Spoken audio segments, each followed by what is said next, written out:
Didier Briot, bonjour. Nous sommes aujourd'hui au Fossat avec ma télé 09 pour reparler de l'extension de Carrefour que vous suivez dans le cadre du CLAC, puisque c'est une association qui était opposée à cette extension.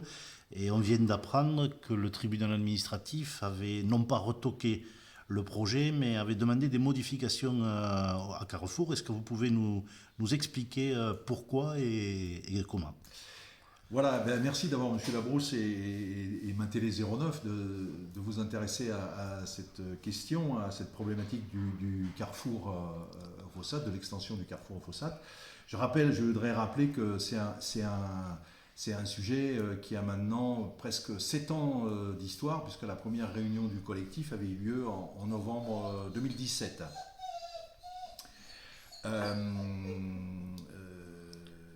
Le recours que nous avons déposé contre la construction de ce magasin Carrefour au rond-point nord du Fossat date de juillet 2021.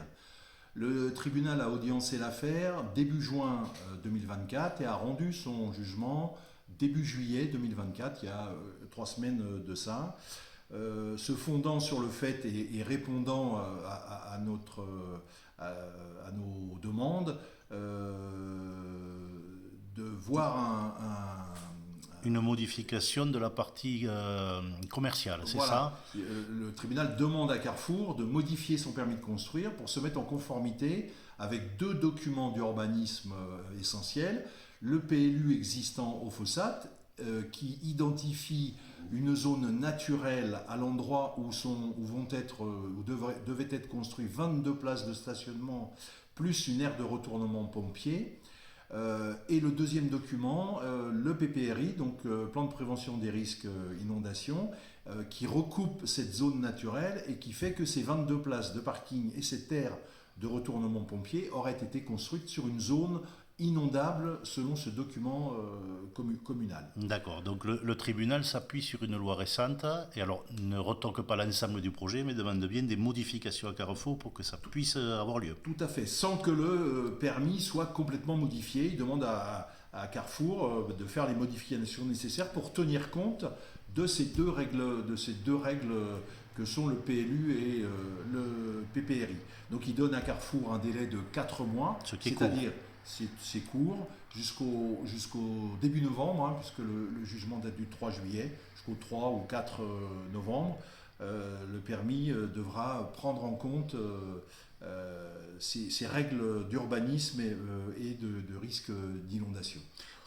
Ce qui veut dire que si cette modification n'intervenait pas, le projet global tomberait à l'eau ou pas? Exactement. Si Carrefour ne modifie pas son permis de construire, le projet tombe d'évidence C'est un jeu de mots à l'eau. à l'eau. Exactement, vous avez tout à fait raison, Monsieur Labrousse.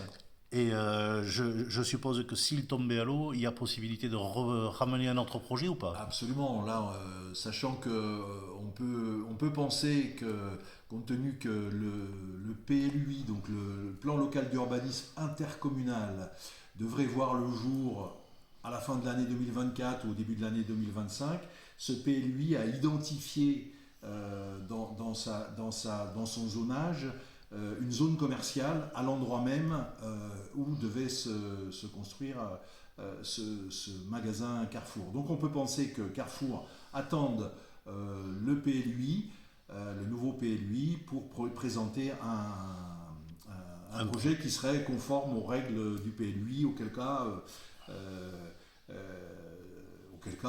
voilà, nous serions Peut-être amené à contester le nouveau projet éventuellement en fonction. éventuellement, s'il y avait Possibilité. effectivement, s'il y avait des infractions aux règles du PLUI, mais j'imagine que si ce permis de construire tombe, le prochain qui sera présenté serait à ce moment-là conforme aux règles d'urbanisme et aux règles de prévention des risques. Et vous aviez-vous par contre une solution, je dirais, de retrait dans le village pour éviter justement ce que vous reprochez à ce projet, c'est-à-dire d'extérioriser le projet par rapport à la vie du bourg? Voilà. Alors on a toujours affirmé que des solutions étaient possibles dans le village.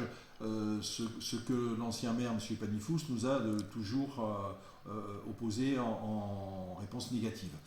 Aujourd'hui, on a un commerce, pour ne pas la nommer, une station-service qui distribue de l'essence et qui fait quelques réparations automobiles, qui semble partir à volo, encore un jeu de mots.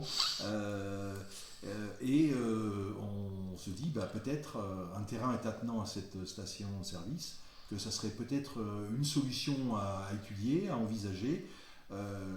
Carrefour voulait monter des pompes à essence à l'extérieur du village. On les a ici à l'intérieur du village, à proximité du centre-bourg. La station de service est desservie par des trottoirs qui vont jusqu'au centre-bourg et serait beaucoup plus accessible qu'un supermarché construit au rond-point nord du Fossat.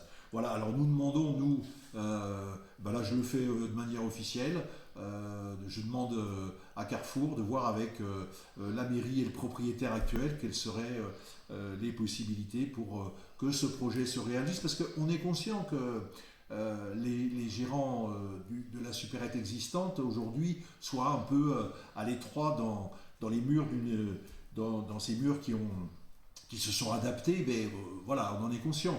Mais de là à construire un supermarché comme le permis de le construire en question le prévoyait, on pense que une solution intermédiaire est aujourd'hui possible. Bien, donc il faut maintenant attendre tout simplement les 4 mois de délai qui ont été accordés par le tribunal administratif. Exactement, et puis nous verrons à ce moment-là de quoi il retourne. Bien, merci Monsieur Briot. Merci à vous, Monsieur Labrousse.